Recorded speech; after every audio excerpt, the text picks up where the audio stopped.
Ladies and gentlemen, we present LocalMotion.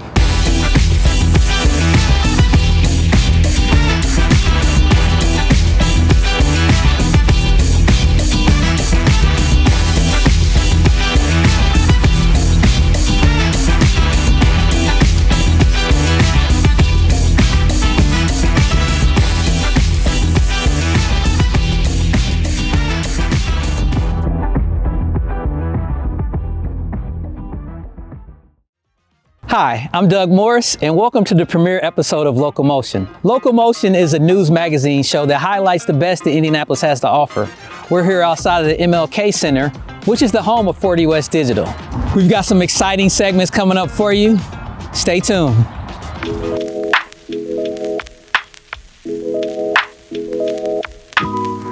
There's some new buzz happening around 38th and College. You never guess what the subject matter is.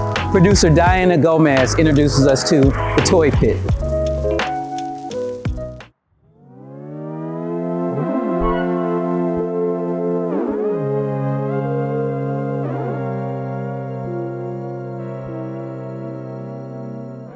Remember the thrill of unboxing your favorite toy as a kid?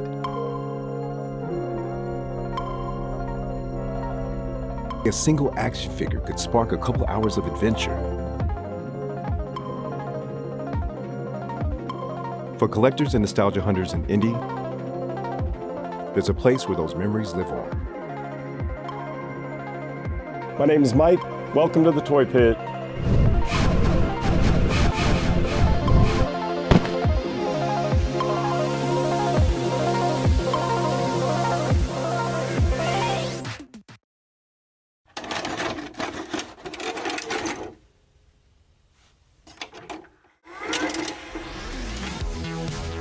Tucked away in Indianapolis, the Toy Pit isn't just a store, it's a time capsule. From WWE figures and Star Wars to Funko Pops and old video games, every shelf holds a piece of childhood magic. The thing that inspired me to start the Toy Pit was that I've always been into toys, collectibles, pop culture. It kind of allowed me to fund my hobbies, so whether it be buying collectibles, buying the new video game, buying the new pair of sneakers, buying a new iPod at the time, a laptop, whatever, that's kind of how, outside of my regular job that paid my regular bills, I was able to do that sort of thing. I outgrew my house and I started acquiring too much stuff.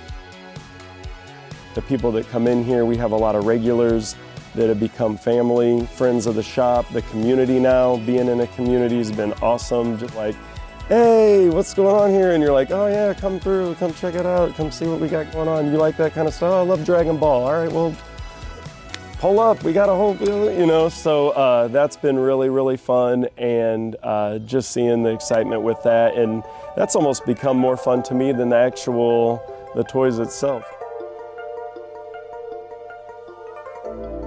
Here, it's more than buying and selling. It's about reliving memories and finding new treasures to pass down. I've been a regular for a long time, and I will still continue to buy my stuff from here, just because I could come in here and get away.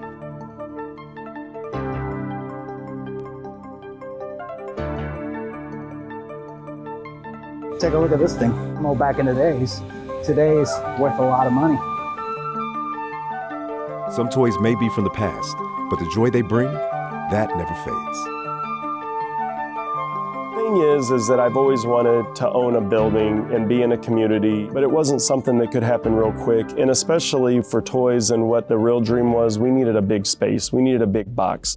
So a friend of ours that lives in the area, he said, you should come check this spot out. And we were like, all right, we come and check it out. And I knew what I wanted to do. I knew what we wanted to do. We wanted to put art on the building. We had this vision anyways, and I looked at it and I was like, this is what we need. It's a giant box with a big parking lot. You could paint this whole thing. And then we met Quasar, and we became friends real quick, but we pushed through and made it happen. And that's the reason I chose the area. I just think the area has a lot of character. A lot of people really like the vision of kind of what we want to do. It's a good mesh.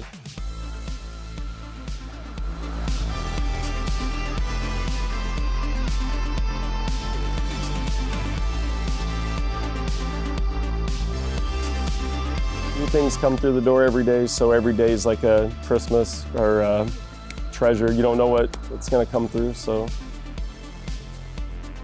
with the Shop in the Future is bring in guest appearances, voice actors, wrestlers, actors from different shows, collab with other sorts of businesses like local food businesses, vintage dealers, art events, things like that. I think that's what would be really fun, continue to grow and expand on what we're doing here. Come find your piece of nostalgia at the Toy Pit.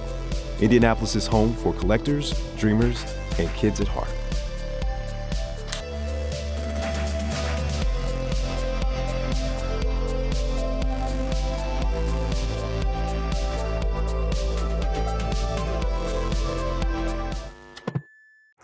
Since 1988, Kountry Kitchen has been a staple at 19th and College.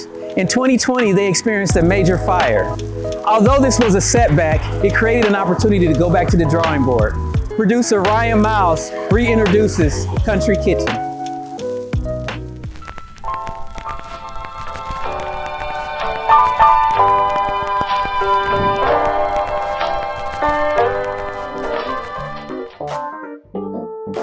We've been in business about 32 years.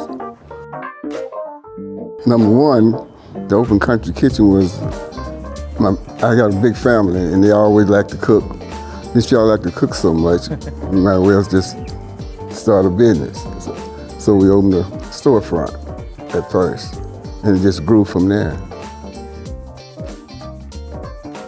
Indianapolis has been a melting pot for Southern people. The way we cook really isn't any different than the way you cook in the South. So even though we're in Indianapolis, we still try to preserve a Southern flair. I like the greens. You know, I'm from the South too. So greens and cornbread and tomatoes and onions cut up in them. Our fried chicken is really good. Whiting fish. I don't have a favorite because I try to sample everything all the time. The reason we still here is because of the community have been supporting us. When we went through the fire, we were down for almost 3 years. The fire was a very tragic thing that happened to us and the family, the community. It wasn't an easy task to come back, and then the love for the community and the support that we got just led us to increase our drive to open back up.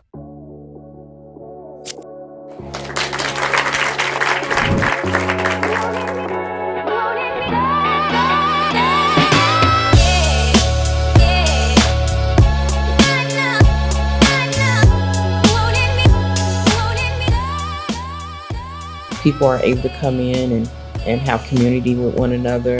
We have this big event center now. We host weddings, we host political events, we host birthday parties, we have an upstairs terrace that people can go and eat. And so it's a total different shift than what it used to be. You know, we went from ashes to this. And we, as I said before, we thank God every day for what we have.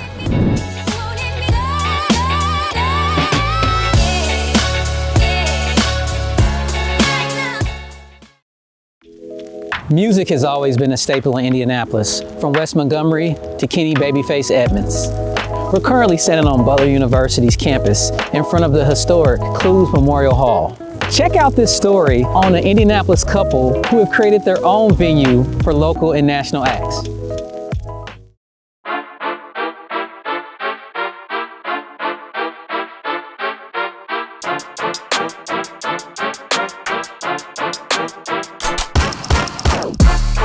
Years ago, this started off as a small backyard festival that we named after one of our other dogs, Gino, Electric Gino. This was kind of our time every year to get together with our friends who were dispersed throughout the country, have a weekend to ourselves where we just kind of embrace being ourselves, enjoying good music, and each other's company and the community within it. How do we bring everybody together? We know so many talented people.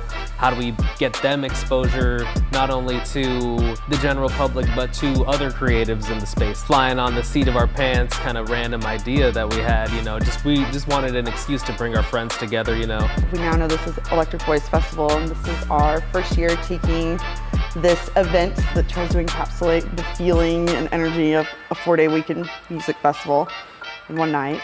We're going from our backyard to a venue for the first time.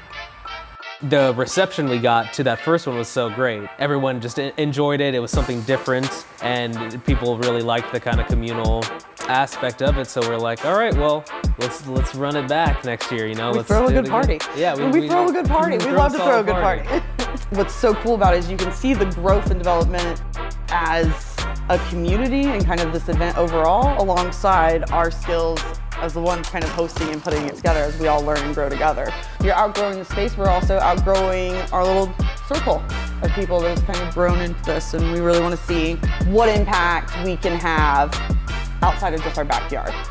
From the genesis, like, community building was always the goal. It felt only right that we open up the opportunity for anybody to attend an event like this and become part of the community, but also to directly have the focus of the event going towards a community organization such as SOAR. I think what really sets them aside from other animal welfare organizations who are all doing fantastic work, they are focused on not only helping the pets that are in need, but the humans that are attached with them. And they're doing work that I think is really impactful in our community. I think the more people that know about it, the more impact that can have. Like, I think it seems only right that we not only push community in this very light, fun sense of being together and having fun and listening to music, but also channeling that energy into investment in your local community and generally being aware of the opportunities that there are available for us all to be involved. It's so hard to go out and feel comfortable in a space where you're meeting people who have common interests with you or share the same kind of energy and vibe that you do, and much less having to put the effort into finding these people and stuff. So I think the magical part of a music festival is the feeling you have when you're there, where it feels like normal life isn't a thing. You're just in this completely separate community where you've never felt more at peace in yourself. I think it would be great for next year and for the future to have like more of a built-out Electric Boys team that's dedicated to throwing this event annually, raising money for a charity in the area, and in general, making this a sustainable machine that we can continue to promote local and national artists, promote just generally art in Indianapolis and spaces for creativity like that, on top of activating the same fan base towards community involvement. Here at Willard-Dow Boys and Girls Club, the organization Seascope is focused on diversifying the world of aquatics and science. Producer Chindima brings us the story.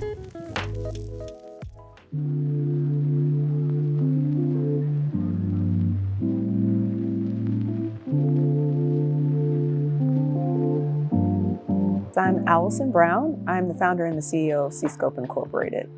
Some people call me Dr. Allie, Dr. Brown, Dr. Fisher, my maiden name, or Dive Master Allie.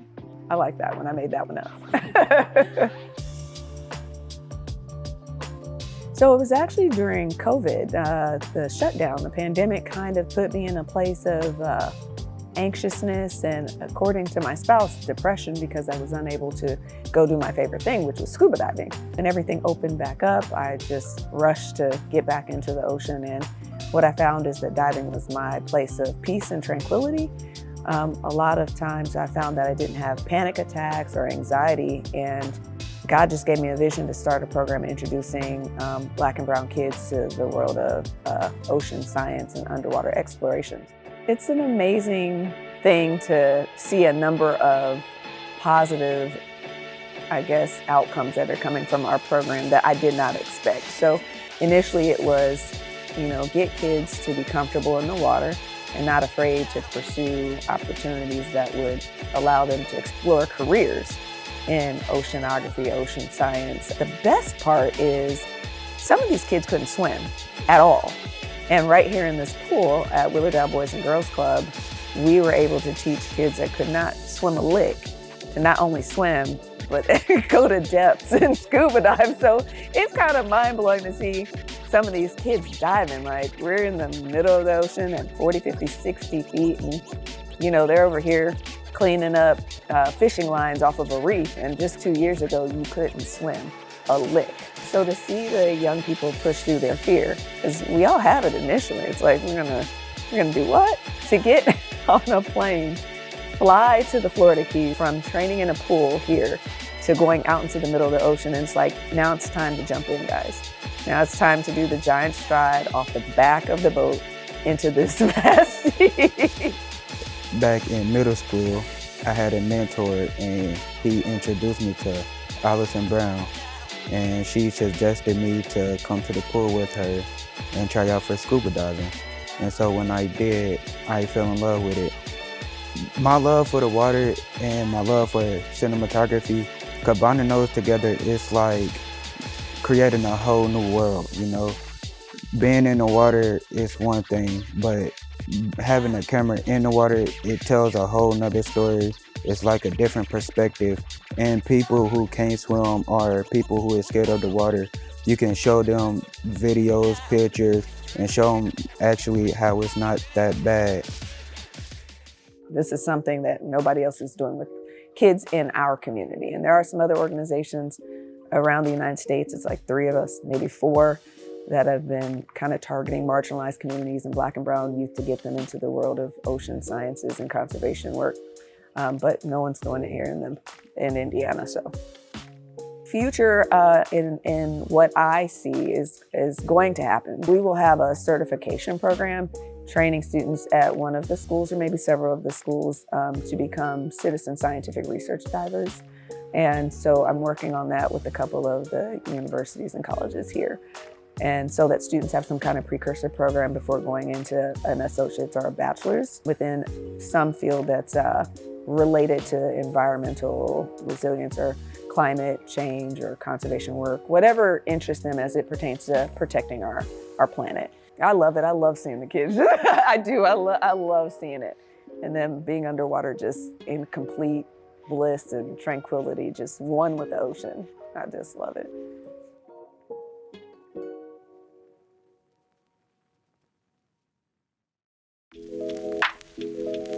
We hope you enjoyed this episode of LocalMotion. Each one of these segments were produced by 40 West Digital residents. Thanks again for joining us, and be sure to follow us on all social media platforms. Until next time, this is LocalMotion.